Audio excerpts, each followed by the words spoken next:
What's up, guys? Finally back with another review, and today I have for you the Marvel Legends Endgame Valkyrie. Now, she's the only one I got from the Fat Thor wave so far. I actually had other figures pre-ordered, but for some reason she's the only one that they actually sent, so I don't know. But hey, she's here now, so let's go ahead and review her. Now, starting with the box one, get the usual Marvel Legends packaging. Got some cool artwork right there, same on both sides, and on the back. I really dig it though. You got some wording there. Then you got the other figures, which some of which I have pre-ordered yet haven't showed up for some strange reason, and there seems to be a lot of Lego jumbo on this one for some reason. But man, let's go and open her up. And there she is, guys, the Valkyrie with her accessories, and man, does she look good. And finally we get Valkyrie in her Valkyrie suit. We've been waiting since what, Thor Ragnarok, which was like 5 million years ago, but whatever. Let's go and take a closer look because she looks great. All right, now starting with the head, we get a really awesome head sculpt. She actually really does look like Tessa Thompson. It's not like 100%, but I'd say it's probably like 90. And the hair is finely sculpted as well, with lots of waves, curves, and just all that kind of sculptingness and stuff like that. I'm gonna take this cape off because it's kind of getting annoying,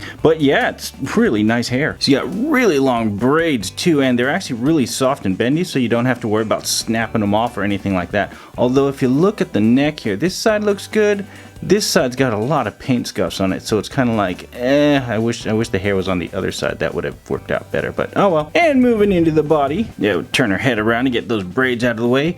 We get an awesome sculpt. I mean, it's just like, wowzers. They really put a lot of detail into it. Just look at all the fine details. You got the weaving into the cloth pieces, or at least what was supposed to be cloth pieces. It's just plastic on this one, but there's some nice stylized details from the suit. You got some very fine paint job. I love that blue, and I love the gold as well. Then you got the armor pieces up here that have even more detailed, multi-layered. Looks fantastic all the way to the top. Just look at all that detail. It's like wowzers. And it continues on the back as well. Let's go and move her arms out of the way and put her head back the other way. They just went cray-cray with the details. Just look at that. There's so much stylization. I mean, just the suit itself is just like wow. And the fact that they captured it with this, figure and plastic, it's just like, yeah. And the arms look great as well. They definitely did not skimp on the details, especially that gold. Whew, look at that gold.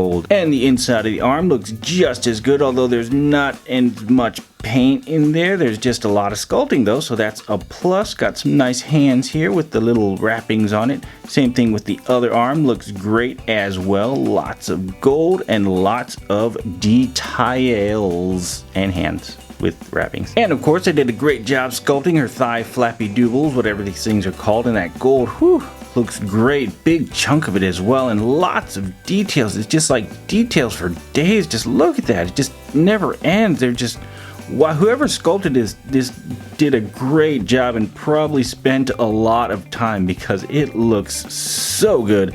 Look at the feet too. Her little heels here that look like whale teeth. That's kind of, anyways, yeah, the gold looks awesome. Ooh, look, they got some rivets there too. Yeah, it looks great. It's just, now I can't unsee that. It's whale teeth. And her thigh flapples are soft and hide the hidden Lego jumbo. What? And they're on both sides. There's some more hidden Lego jumbo. They're pretty soft. Looks like it's glued, connected right up there.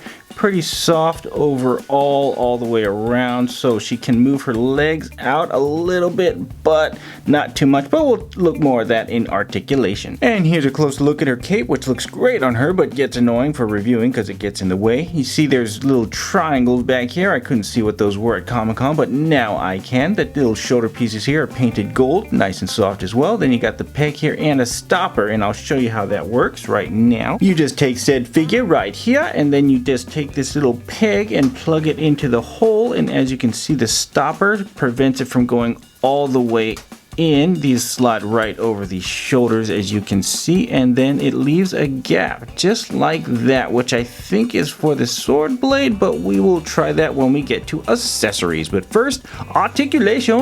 Her head rotates in a soy cal and goes that far back. Wow, the whole thing's moving that far forward, really far forward, and a little bit of side to side. We're gonna take this cape off again, it's getting annoying.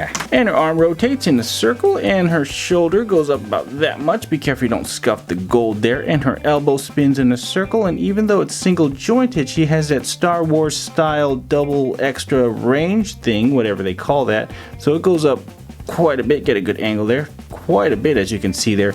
And her hand also spins in a circle and goes flapple-dooble. And the only torso articulation is up here at the diaphragm, but it's got a lot of range because it's on a ball joint, as you can see here. You can spin it in a circle. You can go all the way up this far, but you see there's a little gap there, unfortunately. And then all the way down like that. Not too much, but then also a little gap, but it's not that big a deal. And then her legs go that far forward and that far back, despite these little kind of rubber pieces, so it doesn't hinder it too much, although with the splits it does hinder it, although you get some decent range still. She's got the usual thigh swivel and a double jointed knee that has quite a bit of range, and her little footsies up here goes that far forward, that far back, and spins. It's whale teeth. It's whale teeth. All right, now for accessories, she comes with Fat Thor's leg.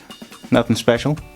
And she comes with her sword sheath here, which looks pretty cool. Lots of nice detail there. Hole for the sword, and it's pretty bendy too. And then she comes with this WTF sword. Like, seriously, it is so thin and bendy, and then Hasbro just kind of jammed it in. Well, not Hasbro, the manufacturer who made it for Hasbro, just jammed it in there, and it just has a permanent curve. I actually tried to straighten it out. It was worse than this, so yeah, that's really irritating. I mean, you could take a blow dryer to it, I guess, but it's so thin you also might melt it, so I'm not happy with that. But aside from that, it does have nice details on it, and it's pretty, you know, nicely detailed. It's just so curved. It's like they gave us a blue fruit roll-up. I don't know, maybe if I leave it in the sheath long enough, it might actually straighten it out. So we'll just let it live there for like 2 years. And here she is holding her sword, her bendy fruit roll-up-y sword. Oh, quick note guys, a little bit out of order from the other segments. If you look closely right here, her neck paint is actually chipping off the brown there. I was like, what is all this brown stuff coming from? And it's her paint coming from her neck. So it looks like it's a chipper, which is like, what? Come on, Hasbro. But anyways, back to fruit roll up the sword. As I said before, we're gonna take a look at that little gap there and see if we can actually fit the sword here. And you actually can. If you see, you just slide it in right there. Fits pretty nicely, and then you can have her kind of walking around with her little sword in her back like that, which is pretty cool. Or you can put it on the other side as well, which is pretty nice there. So you can just have that as well, and then she can just swing, pull the whole sheath out like that, and yeah, so there you go. That maybe that's why they had a gap, but I don't know. If not, that's what it is for now. And now for some comparisons. Here she is next to Team Thor Ragnarok, and here she is next to two mini Thors, and here's a bunch of random figures from the land of toys. Toys. Well guys, this figure overall is a winner chicken dinner victory pizza. Aside from the chipping brown paint, of course. Still not as bad as the Toy Box Wolverine though. Now I got more figures than I have time to review, unfortunately. You can thank school for that. Blah. But I've been posting more on Instagram since that takes way less time. So if you want to see and be up to date on the cool stuff that I've acquired, make sure you check that out. I know some of you already have. Hi. And with that said, thanks for watching, and I will catch you guys in the next video. Peace.